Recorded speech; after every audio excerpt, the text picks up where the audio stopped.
We're getting news from the High Court that that status quo has to be maintained for now. No action against Sachin Camp, and there will be a further hearing in this matter, given that the centre that the court has agreed to hear the centre in this entire matter. So this has also, Aarti, been very unusual. This sort of directions, though not on the face of it an order, but directions to the speaker asking him to delay his decision. And that's the whole crux of it, that that the speaker even went to the Supreme Court, that can the court keep giving directions at a time when he hasn't even taken a decision yet. It was a show cause notice to the rebels, but it seems right now the High Court has said that status quo should be maintained. No, absolutely. I mean, normally the speaker is the king of the house. He takes decisions. You can always challenge his decision in court. But as of today, the speaker has not taken a decision. He only issued a show cause notice. So it's very unusual that these people have challenged the show cause notice. And it's very unusual that the courts are playing along with this. The court should normally have said, let the speaker give its decision and then we will hear the matter.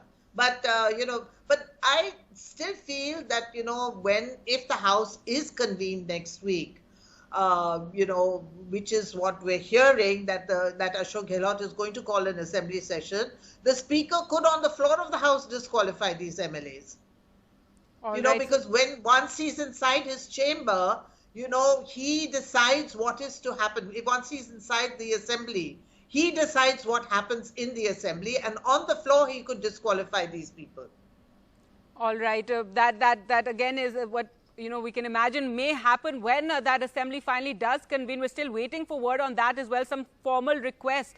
कि जो speaker ने 14 जुलाई को order दिया है उस पे यथास्थिति बरकरार रखे, और याचिकाकर्ता की जो प्रेयर है ए, बी और ई, सिर्फ उस पे सुनवाई होगी। प्रेयर नंबर सी और डी कोर्ट के क्षेत्राधिकार में नहीं आती, इसलिए कोर्ट उस पर सुनवाई नहीं करेगी।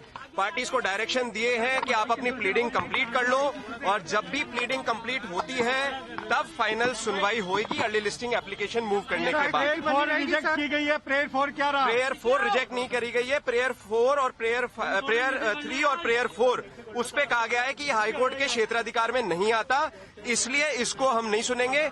प्रेयर ए, प्रेयर बी और प्रेयर ई, इसी पे सुनवाई होगी। और जो स्पीकर महोदय द्वारा 14 जुलाई को अपने ऑर्डर दिया गया है, समन किया गया था, उसको कोर्ट ने यथास्थिति बरकरार रखने के आदेश दिए हैं। प्लीडिंग कंप्लीट हो जाती है, उसके बाद पार्टीज फ्री हैं एप्लीकेशन मूव करने के लिए इस मैटर की सुनवाई को।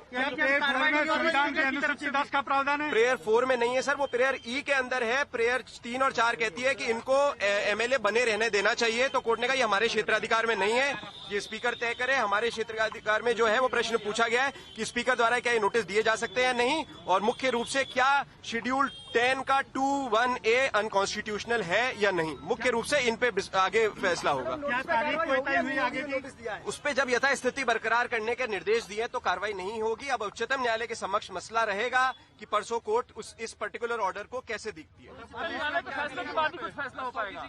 क्या विधानसभा अध्यक्ष एक्शन ले सकते हैं? देखिए, स्टेटस को का जब ऑर्डर है तो संभवतः अभी तक कोर्ट के समक्ष ये मसला था कि हम खुद समय के लिए कह रहे थे, अब एक स्टेटस को ऑर्डर है, क्योंकि मामला उच्चतम न्यायालय में लंबित है, तो उच्चतम न्यायालय जो फैसला लेता है वो मान्य होगा। सर, इसमें कोई तारीख नहीं दी है। कोर्ट ने कहा प्लीडिंग्स कंप्लीट हो जाए, जब एक अर्जी लगा दीजिएगा अर्ली लिस्टिंग की, और तब हम तारीख देकर सुनवाई करेंगे। मतलब पूरा मामला अब सुप्रीम कोर्ट के अंदर? यस, सुप्रीम कोर्ट के अधीन रहेगा मोटे रूप से। शुक्रिया, बहुत बहुत प्रतीक। देख सकते हैं यहाँ पर